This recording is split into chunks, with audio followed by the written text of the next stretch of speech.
you're in business for yourself, but not by yourself. And so when you come across complex situations out in the field, you don't know how to direct your installer on what to do. Like you always have someone to call, rather that's me or a member of our team. We're there to really help guide them along the way so that they know which way to hold the hammer at the end of the day.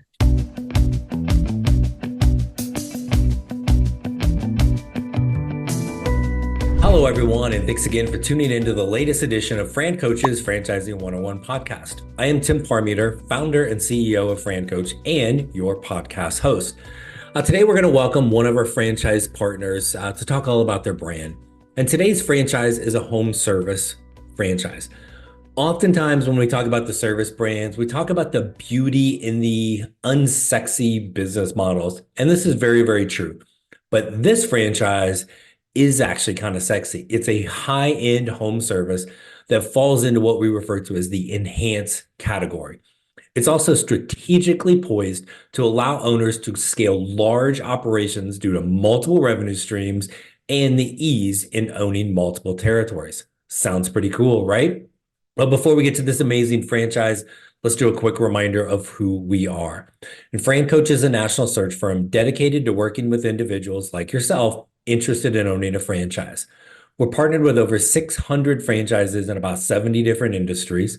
And we have two real goals. Number one is to help you get properly educated on franchise ownership to determine if this is a path for you. And second goal is, if it is the right path, what's the best franchise? We're going to work tirelessly to help you figure that out. All right, so that is a little bit about us. Now, let's get to our guest. And joining us today is the founder and president of our featured franchise today, which is called the Designery. So joining us is Mr. Casey Ridley. Casey, how are you today, sir? I'm good. How are you? Thank you for having me. Oh, my pleasure. Looking forward to chatting with you today, learning about this amazing concept that is the Designery, and really want to kind of be able to share this. This is a franchise that like I'm super intrigued by, and so I think it's something I hope our like 5 or 6 listeners that we have to all of our podcasts will enjoy it as well. But before we get into all this stuff about the franchising in general it's a people business, and I love hearing stories. And so when I introduce you and bring you on, you've got one of those fancy words in your title called founder. So you're not just the president of this bad boy.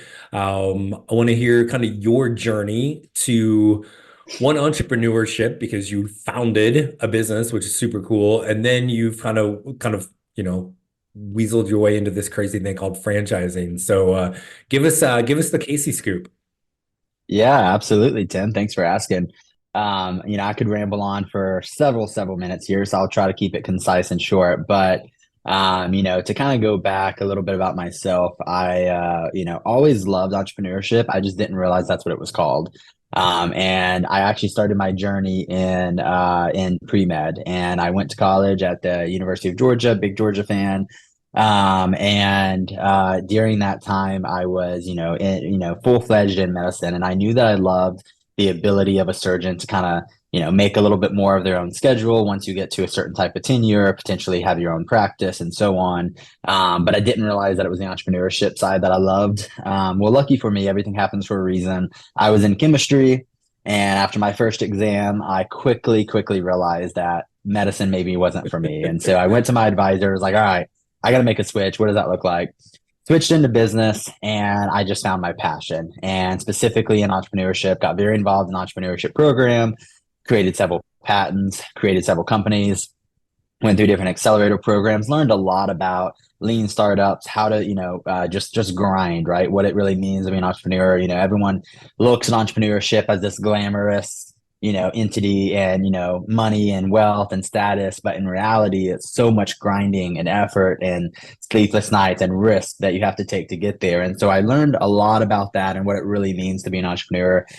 And so fast forward, I, graduated from Georgia, and I just knew that I was not going to go into the corporate world. I wanted to do something more, was very thankful for my education and for the time at my university, but I wanted to do something entrepreneurially. And so from that, my uncle was actually retiring from a surplus company that he had kind of started. And so I said, hey, this has the great, foundational building blocks of where I think I could take it further. And I asked him, if I could buy the company from him. So it was what you expect, salvage company, broken windows, broken doors, all those 9 yards. But I knew it had the right building blocks. And so I quickly came in, earned respect from the staff that was there, and then of course started evaluating the business model. How do we improve it? How do we change? How do we grow from there? And then of course rebranding it to the Designery came shortly after. As we went into additional locations. And so that's kind of a quick summed up version of how I got into entrepreneurship. And it has been a wild ride. And I can honestly say that I've never looked back. It is a glorious ride. And for anyone else that is listening that is maybe thinking about entrepreneurship, or they are an entrepreneur already, it is just such a beautiful thing to really take your life into your own hands and do something about it. I think a lot of people talk about wanting to do something, but when you actually do it, and it's just opens up a door that you never realized is there. So Yeah. entrepreneurship is great, and I'm happy to be here. Yeah, and people never go back, right? And I think especially once you get into the franchise world, you've gone through all the pains of creating this thing to give your franchise owners a much easier path. Not easy, but easier, right? There's still hard work, but people don't like, oh yeah, no, I just want to go back to work for somebody else. Like, right? No way. So um the I'm a little surprised. Casey, I don't see any like Georgia Bulldog stuff behind you. You got fake books, which clearly those are fake. Don't tell me they're real that you've read them all. Okay, so but we no Georgia Bulldog stuff back there. It's close by, right? Yeah, it's on the other side of the room. You just can't see it. I didn't Okay. want to upset the Alabama or Tennessee fans out there. So I keep it on that side. But, when you ask me about my history, I can't, not talk about the two-time national champions, I mean, it just is what it is. I guess I should go get my Alabama shirt and put that on. So I'm fair. I was a fair weather Crimson Tide fan. I just followed Saban, and I'll go ahead and I'll retire my Crimson Tide stuff now. So but no, super cool. And then tell me a little bit about how did you decide to take the Designery, which is, yeah, again, your business, and now go, maybe this can be a franchise, and talk a little bit about that journey. Yeah. So when we got the first location and we got it to a point where it was doing well, it was somewhat self-sufficient and it was just a good business. I said, okay, I want to expand. I want to grow. And so my thinking was very narrow in regards to doing this all on my own, opening up another location and just gonna, continue on with what I know, what I've learned. And so we opened up the second location and things started going really well. It was really good. We had good the numbers were good. The people we were building relationships with were good, and it just was a proven concept of okay, we can grow this, right? That was kind of step number one. As that continued expanding or growing, I said, okay, I want to expand further, right? I want a third location, I want a fourth, I want 50, I want 100, right? How do I get to that point? And so for me, it was very much the people part of it that I recognized that it was very difficult to get good managers, good people in all these locations when I'm just not there to oversee them. And even if I get really good managers, are they going to care for, what an entrepreneur really has to do, which can sometimes be late nights, early mornings, weekends, calls at inopportune times and so on. Is a manager really going to do that? And the answer is maybe, but not for every location. And it's not going to be easy to find. And therefore, it's going to stunt the growth. And so I'll never forget, I was in South Florida. I was visiting some in laws in Naples area. And it was New Year's Eve, actually. We were there for the holiday, New Year's Eve. And I had this itch of like, I need to expand more. I need to grow. I want to, build this business further. And I just, did what any normal person does in the 21st century. And I started Googling, how do I expand the business? What do I do? And I came across the world of franchising and just quickly learned how incredible franchising could be. And the light bulb went off of, wow, I don't have to do it all on my own, right? I can bring in great business owners, great people who want to take entrepreneurship into their own hands, but maybe they need a guiding hand, right? But because they are willing to take that step, they're going to care so much more than someone else that is just hired on, that's a W-2, right? And so, they put up a little bit of the risk, but they also get a lot of the reward. And then therefore, but it's a mutually interdependent relationship. And I realized how incredible of a growth engine that could be for me, the lives it could change for the franchise owners and what that could mean for them and their local communities. And then again, when I just sat back and looked at it, I was just like, man, do I want to hire in good paid general managers across every store, trying to manage that from afar, traveling, every, few days to different location, which I do that anyways. But do I want to do all those things? Or would I rather have a more direct impact on, individual communities, changing generations of families by helping people go in entrepreneurship? And when I looked at it in that lens, I was like, well, franchising just makes all the sense. And, so I continued looking into it and just realized how incredible franchising was. And similar to entrepreneurship, I, narrowed in my focus on that and really never looked back.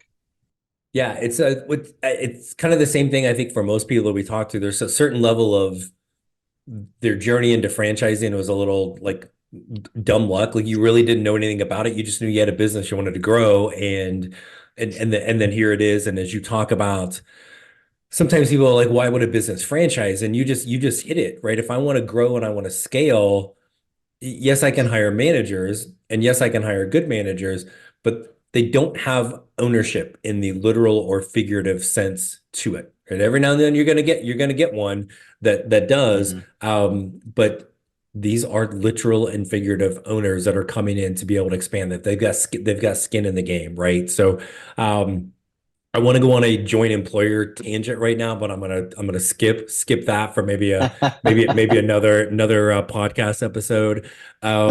So tell us a little bit about like, okay, now we have this thing called the Designery. How about this? What is it? What are the services you have? Kind of who's that target customer for the business? Absolutely. So, from a 4,000 level view, we are a kitchen, bath, and closet company. And we work with homeowners, general contractors, commercial developers, and other similar businesses like that. We primarily specialize on the product side regarding cabinetry, flooring, tile, countertops, accessories, and so on. But cabinetry is kind of our bread and butter. So really people come to us more for cabinetry more than anything. And then we build in a more turnkey service for them. So that includes the installation of the cabinets, the product of the flooring, the installation of the flooring, and everything else that you need really for that kitchen, bath, and closet space. The great thing about us is that, if you're a homeowner and you just don't know where to start, but you know that you've got these nasty cabinets from the 80s that are falling off the hinges and you just want to replace them, right? People come to us for that. And then we give them the guidance and expertise regarding the design, functionality, the look, the trends, whatever their kind of, interest is. And then we take that to the product side. And then we, of course, take it to that full turnkey completion with the installation. You have to have all those pieces. We see a lot of big box stores or whatever that, just try to sell the product, or they just try to do this part of it, that piece of it. But when you're a homeowner and you just don't know the construction world, it's just really hard to try to go in and piece in your own installer, your own, place to buy the product, or this online solution that maybe is good quality, maybe isn't. Now I'm trying to design it myself, but you don't know about, all the different ins and outs of trim and where things go. And it just becomes a big nightmare and ultimately costs the customer money. So we said, we need to be that turnkey solution for them. On the other part of it is the contractor side, a very important part of our business, repeat business, and we build great relationships with our builders in the area. And they also come to us because they want that turnkey solution, right? They don't want to have to go in there and manage 4 different subs just to put in their kitchen of this house they're trying to sell, or they're trying to, close on with their custom homeowner, or a spec home they're trying to flip, right? Whatever it may be, they don't want to waste that time and effort. They'd rather someone just come in that knows what they're doing, that's competitive price point to handle those things for them. And that's where we plug in those pieces for them. So that's kind of a quick, brief overview of what we do. We do a lot of things. It can be, a little complex at times, but in reality, we really shrink that down to just be on, simple on the base level. And that really allows us to work with the customers, much more directly. And it just makes sense across the board. So there's a lot of things in franchising and certainly in home service. We talk to about this on the show and with our clients all the time. I mean, there's probably, oh my gosh, like 35, 40 different niches within home service. And we always break them down to enhance, maintain, or repair. Designery is enhanced, but even in that space, it's usually very niche, right? So there's going to be a franchise that's going to do nothing but kitchen. There's going to be another one that does nothing but bath. Another one does nothing but floor. Another one does nothing but like closets, right? There's one that just Hmm. does cabinets, right? There's one that just does countertops, right? Like there's one that does flooring but doesn't actually do the flooring. Like it's the weirdest thing, right? So what I love about this is when you can get in front of a homeowner, your designery franchise owners basically are always going to be able to say yes. Hey, can you guys do this? Yes, we can, right? Versus Hmm. going, Hmm. no, we can't. I mean, maybe we can refer somebody, but we are your, like, you basically own the home, so to speak, with Yep. this. So, yes, it may be a little bit more complex at times because you've got to learn the different things. But from a revenue standpoint, like you've got like five franchises rolled into one with the designer, which is amazing. Yeah, Tim, you just hit the nail on the head, right? From a revenue standpoint, all of those other businesses are great. I won't talk negatively about any other, company out in the industry because they all do great things for their own reasons.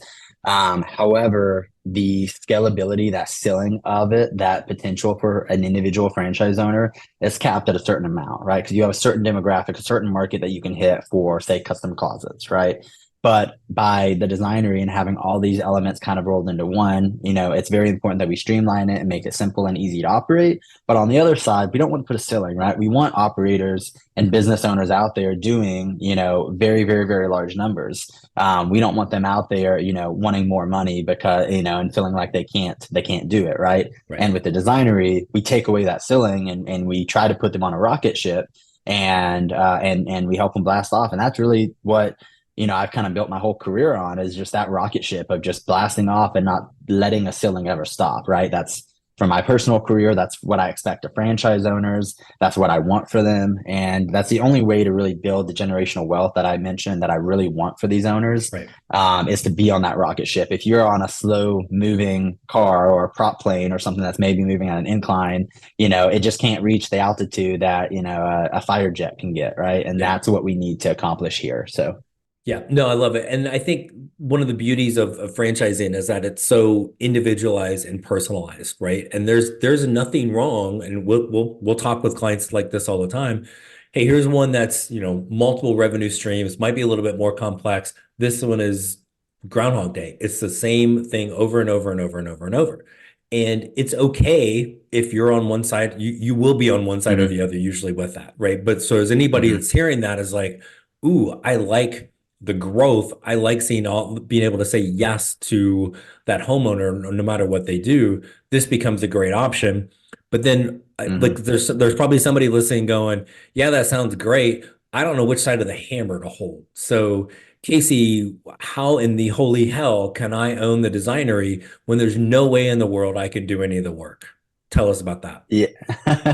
That's a great question. I laugh with you in empathy because I'm the same way. I am not the most handyman guy out there. My wife would very much laugh if she ever saw me trying to do some sort of home project or put in these cabinets behind me. That is not my specialty, and it's not necessarily needed for this business. Now, if you have some experience in that, that's great. But on the other hand, we do a lot for you to try to make it easy. So, for example, we have a full fulfillment facility where we assemble and build all of the cabinetry, custom cabinetry that is shipped out ready for installation at the project's side, which is a huge, huge burden off of any sort of franchisee or company, et cetera.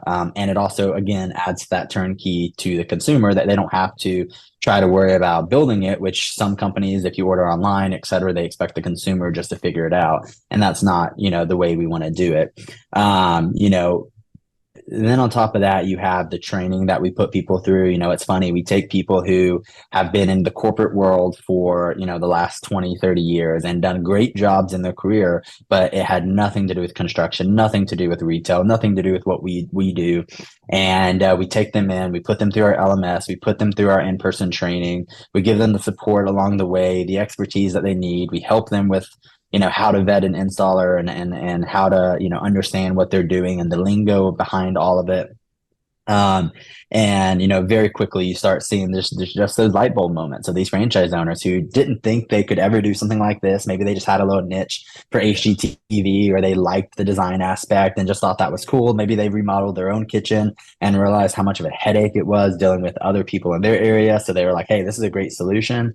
All of those things, like I see that all the time. And then these franchise owners come in and scared, right? Quite frankly, because they don't know how to hold a hammer. And then by the end of it, they've just got, a very large piece of it figured out. But what's so great about franchising, as this, is, you're not in business by yourself, right? You're in business for yourself, but not by yourself. And so when you come across complex situations out in the field, you don't know how to direct your installer on what to do. Like, you always have someone to call, rather that's me or a member of our team. You always have someone to call. And if that person doesn't know the answer, then it's going to go to someone else and someone else. Like, there's always someone, that know the answer. I mean, we have people who have been installing for, decades who are on staff. We have people who are, business owners, like myself, who understands that side of it.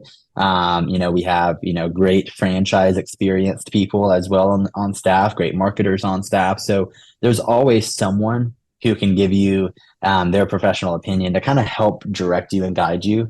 Ultimately, it's their business. It's their decision for 99% of things, but we're there to really help guide them along the way, so that they know which way to hold the hammer at the end of the day. Gotcha. And even when they know how to hold it, don't hold it. Like, we're going to talk about that staff that's actually doing it here in a second. Yeah. But hey everyone, I want to take a moment to spotlight one of our premier franchise partners, First Team. First Team is a content restoration company. What is a content restoration company, you might ask? Well, everyone is familiar with the companies that come clean up the mess after an emergency, like a fire or a flood. Those companies come clean up the mess and put your house back to livable, but they don't touch your actual stuff. First Team is there for what really matters, your stuff. Like furniture, clothes, photo albums, even your killer collection of baseball cards. Since it's easier to repair than replace, insurance companies love First Team. And all of those emergency restoration companies you see everywhere, not only are they not your competition, but they are your referral partners. Also, since First Team doesn't do the emergency part, their owners enjoy a great 9-to-5 type of lifestyle business, a steady stream of insurance and referral-based customers, and as part of Empower Brands, First Team owners receive training and support that is second to none. Here at Fran Coach, we'd love to help you find the perfect franchise to own, and maybe, just maybe, it is First Team. So get in touch with us today to learn more about becoming a First Team franchise owner, and let us help you create your better tomorrow. Hey everyone, I wanted to take a quick break from our podcast to tell you about our amazing friends at Entrepreneur. If you're looking to become a franchisee or simply learn more about business ownership, and guys, let's be honest, you're listening to the Franchising 101 podcast, so we know you have some interest in this. And I really encourage you to go to entrepreneur.com to check out all of their great content and resources. Seriously, Entrepreneur has everything, all the way from a bookstore to the best podcasts, webinars, and videos, plus information on upcoming events and the latest articles that seriously, they cover all aspects of franchising and business ownership. If you're having trouble deciding which franchise is right for you, start with Entrepreneur's renowned Franchise 500 ranking, which highlights the best franchises of 2022.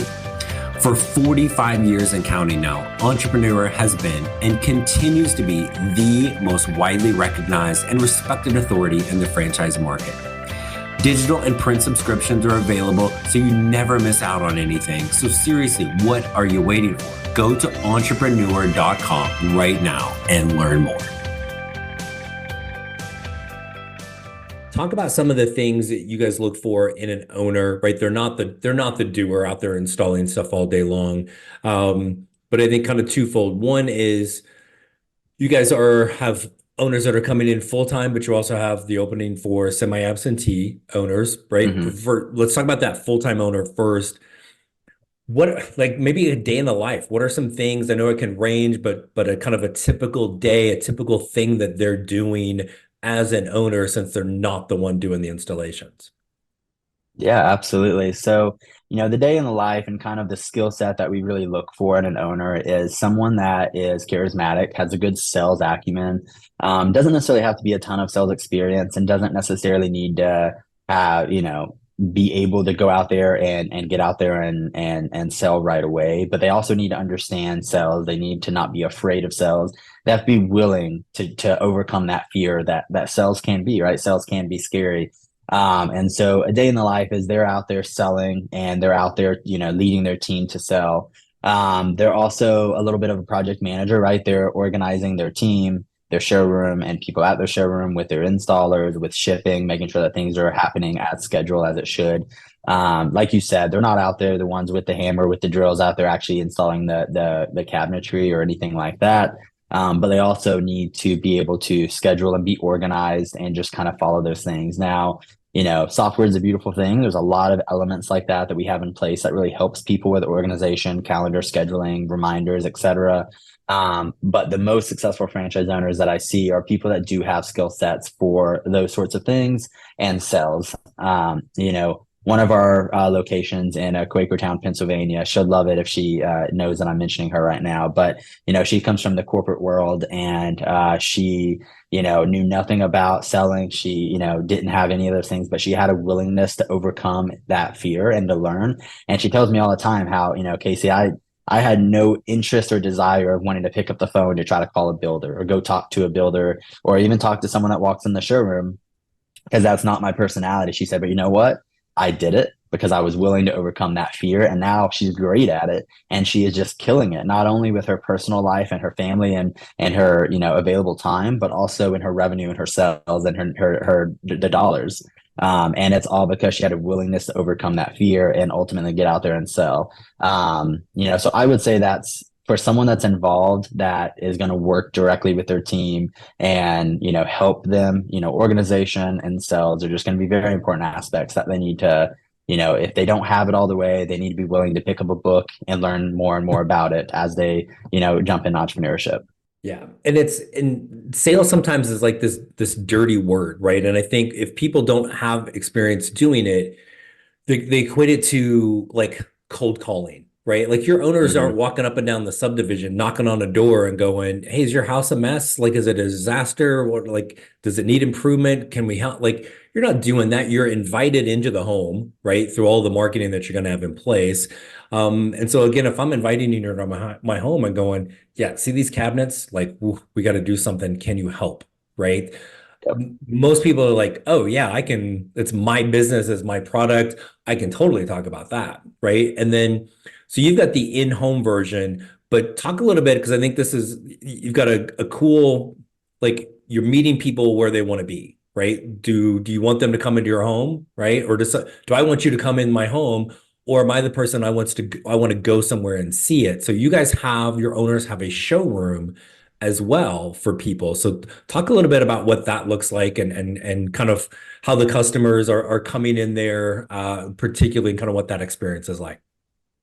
The showroom aspect is very important. We talked about the ceiling earlier and about removing that ceiling. Well, that's a part of it. If you have someone in a van with a few samples trying to drive around to customers' homes for measures and things like that, and that's how you're trying to sell, you're very quickly limited to an amount of time, the amount of distance, the amount of things that you can do with a certain person. Now you got to hire more people, and then you got to have more investments with trucks and so on, trying to do that kind of model. And it puts a ceiling on yourself that you're not able to grow past a certain point, or if you are, then it is a short runway before you hit the next ceiling, and you've got to continue doing more and more and more. The showroom takes that away, right? It drives leads to a place to where people can come in and they can look at things. They can close faster because their decisions are, the decisions are right there at their fingertips regarding colors and styles and types of cabinetry. Because there's a lot to it, right? And if you're putting, that kind of investment into your home, or you're building a home with a builder, you want to have something you're going to like and that you're going to enjoy, and that you're going to bring your family to and gather around for Christmas or whatever it may be, right? You want those things. So you've got to give them the decision making ability right there at the fingertips. And you just don't have that when you're in their home fully. Now, do we route to the homes and measures? Do we do those things? Absolutely. Because like you said, you've got to be able to meet the consumer kind of where they want to be. But at the same time, we can drive a lot more leads to the showroom, and thus removing that ceiling and improving the amount of people that can go in, that can close, that can sell, that can, drive that revenue dollars higher. So, it's a very important thing. We, invest heavily in technology and in processes. So, another aspect of that is, a consumer can only see their space a certain way in a certain lens when they're at their own home and they're trying to envision what that should look like. But when they come into the showroom, they're able to, now see their space in 3D renderings and elevations. They're even able to step into it virtual reality with a headset on. They can walk through their kitchen in the showroom and really see that space come alive and make changes in real time to their space. So that technology aspect is really important. And unfortunately, you just can't have all of those things out at the home. You can have pieces of it, but you just can't have all of it. And so therefore, again, it changes the time it takes to close a project, and thus putting that ceiling on. So we want to remove all of those things and drive it to the showroom. Do you get, and this may be a question you don't know the answer to because it just popped into my head as you're saying that, do you get more of your sales done in the showroom or more going to someone's home? Definitely in the showroom. It is definitely a blended approach, right? Just because we do drive the leads to the showroom doesn't mean that we're never going to go out to the home, right? Someone's got to measure. We want to verify. Obviously, we're going out there to install. So there's other teams that are doing certain elements of the project throughout the lifetime of that customer, that are on the project or on the home. But at the same time, people are signing off when they're in the showroom, right? People are signing off and paying that deposit in the showroom because they are able to have that ability of finalizing their decisions, and they feel like they can do that right there. There's something about the incompleteness when you're in person at your home, right? It doesn't feel, as complete, as official, as guaranteed when you're at your home and you're just kind of talking through elements. You can't see it, you can't visualize it. And so by doing that in the showroom, it allows you to take away a lot of those barriers. So the consumer then feels a lot more comfortable to say, yep, this is the type of company I want to, invest my hard-earned dollars with, and who's going to take care of me because I know this is a more official company, right? I mean, we tell customers all the time that, come in, or they tell us all the time, I should say, that they feel so much better giving us that kind of size check because of the fact that they know they have a place they can go. They're not feeling like they have to find some guy at the Home Depot at 7 a.m. trying to track them down, right? Right. So that's the difference here. Yep. Cool. So now we've got whatever the project is, we've got it sold to the customer. The labor, now the installation needs to get done. Are we hiring the installers? Are we subcontracting the installers? So we're subcontracting them. I recommend to franchise owners, once you reach a certain threshold, it might make financial sense to say, hey, let me hire in a couple people to handle parts of the installation or all of the installation at that point. But to start with, a subcontracted crew is exactly what you need. And, subcontractors really love the business because, one, you're not looking for, the kind of person that's doing this as a hobby, right? You're not looking for that. You're looking for someone who is full-time and this is their trade. This is their craft, right?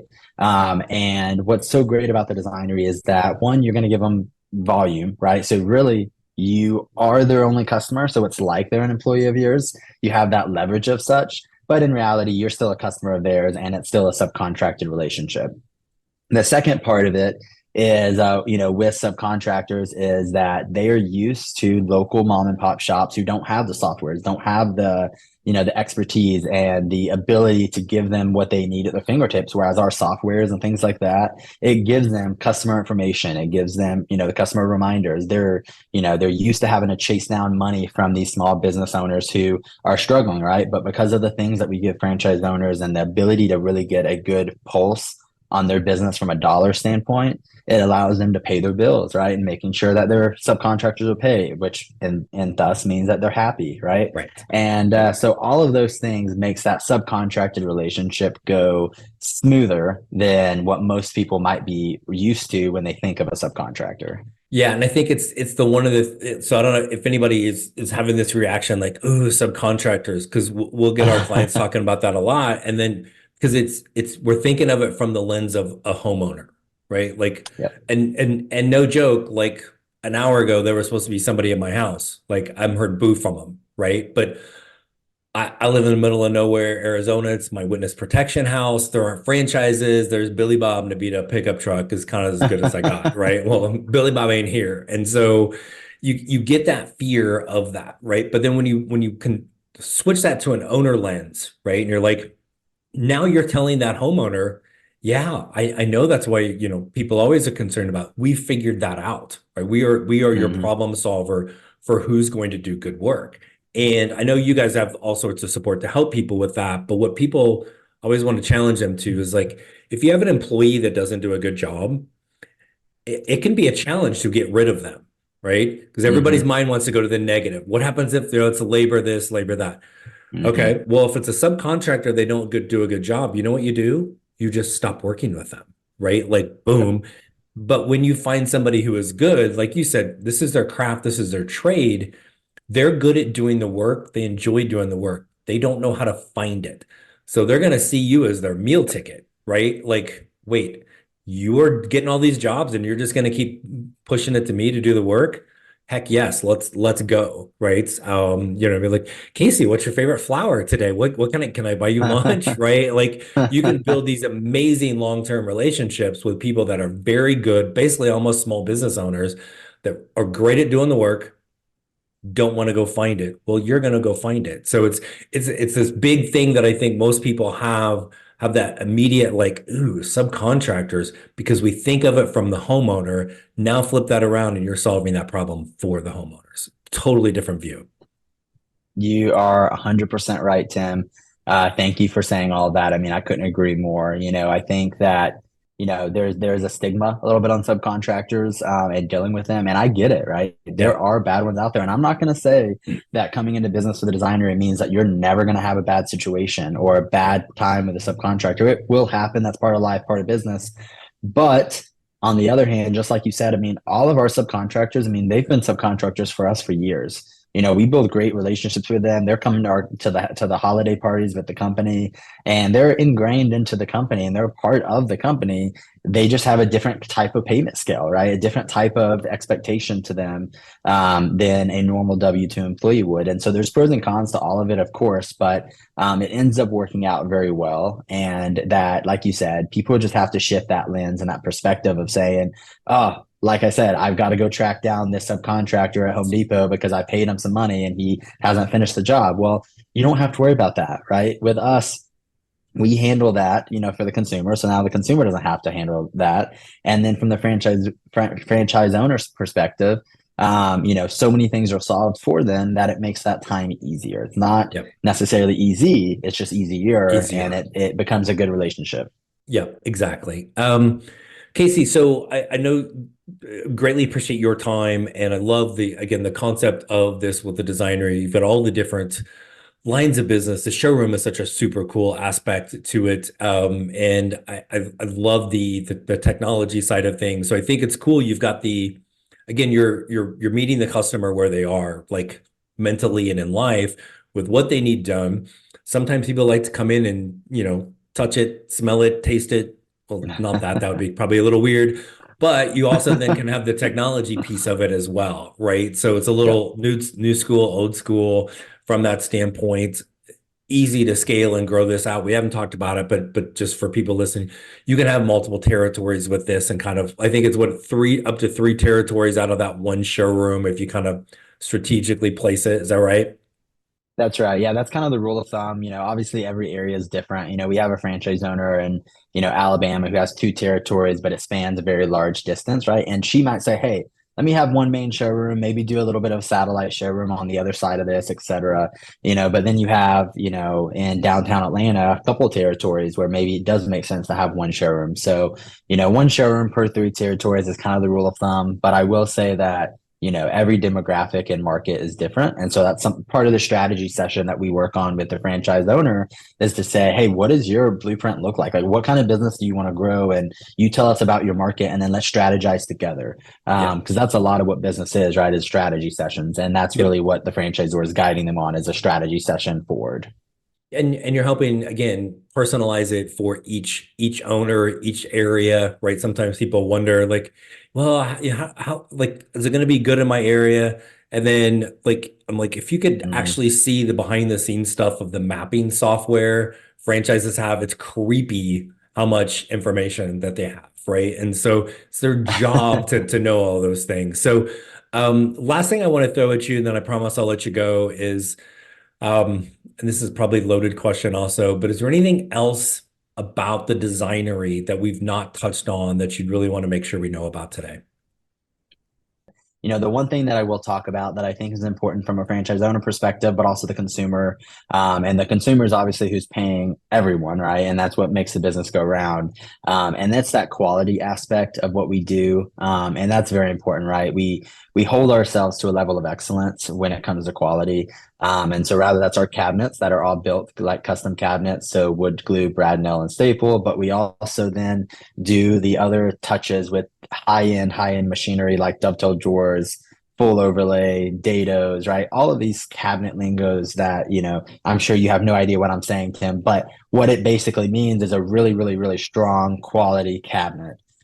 Which is much, much better and much more superior than a lot of other type of companies in the area. Same thing with our flooring, thicker flooring, higher wear layers, granite quartz options on the countertops, very high end stuff going up to the very high dollar amount, but of course, still stuff that works with the builders' budgets as well. So, quality is a very important aspect. And I could go in a lot more detail there, but I think that's something people ask is, what's the quality, right? I want to be proud of the business. I want to be proud of the product that I'm out there selling and that I'm putting in people's homes. And we do too, right? We want it to be where people are gathering their families at holidays saying, check out this work that the designer just did down the road. Right. They just did this in my home. Check this out. We have people that bring us muffins and brownies and things like that because the home is such an intimate part of someone's life, right? And you're letting a company into your home to do something that really matters, right? It's where you spend, I don't remember the statistic, I want to say 70 something percent of your time in your home is spent in your kitchen slash living room area. Right. And, so it's a very important aspect of someone's home. And so that quality has to be there. And it's a very important aspect of us. It's something we work on every day is to just continually, improve and perfect processes in order to make sure that quality is perfect. And so, that's something else that I'll share. And I'll stop there before I ramble for the next hour. But I appreciate it, Tim, and I appreciate your time as well. So behind you, is that a Designery product or is that like from IKEA or something? What do we have behind you? Yeah, this is it would be bad if I said this was from IKEA or something, but Exactly. And if it was, just no, this lie. is all yeah. No, this is all Designery product right here. It's all full overlay. This is it's actually a new cabinet line that's coming out here. We just recently put this in my office. But it's this it's a special black from Sherwin-Williams that our Designery branded cabinets can't get anywhere else. It's directly from the Designery. And that's what this is. So full overlay, all soft closed doors and drawers, very high end stuff. But yet it's at a very competitive and attractive price point for not only the homeowner, but also the contractor or builder. So this is great stuff. Thank you for asking. Good. Yeah. Just now I want some of that stuff in my new house. So, awesome. Well, Casey, seriously, man, thank you so much. It's been a pleasure for me and our team, here at Fran Coach to work with Nancy, Christine, everybody at Homefront Brands, which you guys are a part of. It's been fantastic. And everybody that's, I think we're at 3 clients in the last like 9 months or so of ours that are now Designery owners. They have just absolutely raved about everybody within the organization. So what you got going on, man, is awesome. Keep it up, and we wish you the best for more success. Thank you, Tim. Thank you again. I really appreciate it. Have a good one. Absolutely. You too. Thanks again to Casey from the Designery for joining us today on the Franchising 101 podcast. And as always, want to thank to our loyal listeners for tuning in. You're tuning in, you're interested, reach out to our team. Again, number one goal for us, help you get properly educated on franchise ownership to determine if this is the path. Reach out to our team, francoach.net, franchising101podcast.net. Folks, there are more and more little trollers out there trying to make you think that they are us. They are not. There's about a 99% chance you're going to talk to me. So I don't know if that encourages you to reach out or not. But Franchising 101 podcast, Fran Coach, same thing, nobody else. There's also never any fee for our service. So again, reach out today. Let us help you create your better tomorrow. Thanks for tuning in. We'll talk with you next week.